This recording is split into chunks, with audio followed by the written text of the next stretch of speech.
Good afternoon বন্ধুরা, ফের আবার একটা নতুন ভিডিও নিয়ে চলে এসেছি। আজকে শনিবার, তাই শনিবারের স্পেশাল। আজকে আমরা বেগুন নিয়ে এসেছিলাম বাজার থেকে এবং বেগুন কেটে নিয়ে হলুদ আর লবণ এবং চিনি মাখিয়ে আমরা রেখে দিয়েছি। এইবার এটাকে আমরা ভেজে নেব কড়াতে। কড়াও বসিয়ে দিয়েছি। এবার কড়াটা একটু গরম হলে তেল দিয়ে আমরা বেগুনগুলো ভেজে নেব। কড়াটা এবার গরম হয়ে এসছে। এবার আমরা তেল দিয়ে দিচ্ছি। তেলটা একটু গরম হলে তারপর বেগুনগুলো আস্তে আস্তে ছাড়বো। তেলটা গরম হয়ে গেছে, এবার আমরা বেগুনটা আস্তে আস্তে ছেড়ে দিচ্ছি। দেখুন,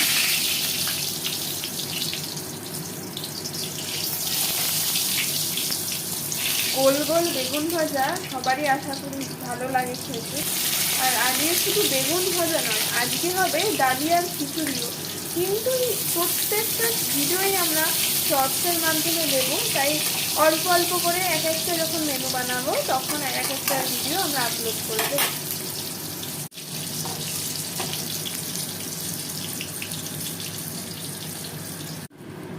বেগুনটা আমাদের ভাজা ভাজা হয়ে এসছে, লাল হয়ে গেছে। এবার আমরা তুলে ফেলবো।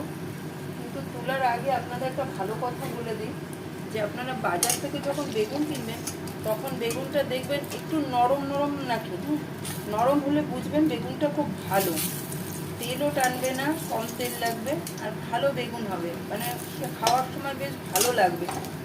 আর যখন নুন আর হলুদ মাখাবেন তখন তার সঙ্গে একটু চিনিও দেবেন, কেন চিনি দিলে একটু বেগুনটা টেস্টি হয়, এই আর কি।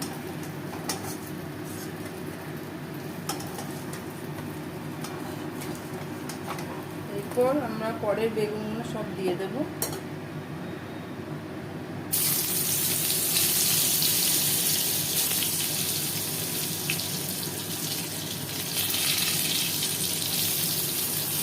আমাদের সব বেগুন ভাজা রেডি হয়ে গেছে, সব ভাজা হয়ে গেছে। এরপরের যেটা করব সেটা আপনারা দেখবেন, আমাদের সঙ্গে থাকুন। আপনাদের ছাড়া তো আমাদের হবে না, আপনাদের দেখাতেই হবে আমাদের।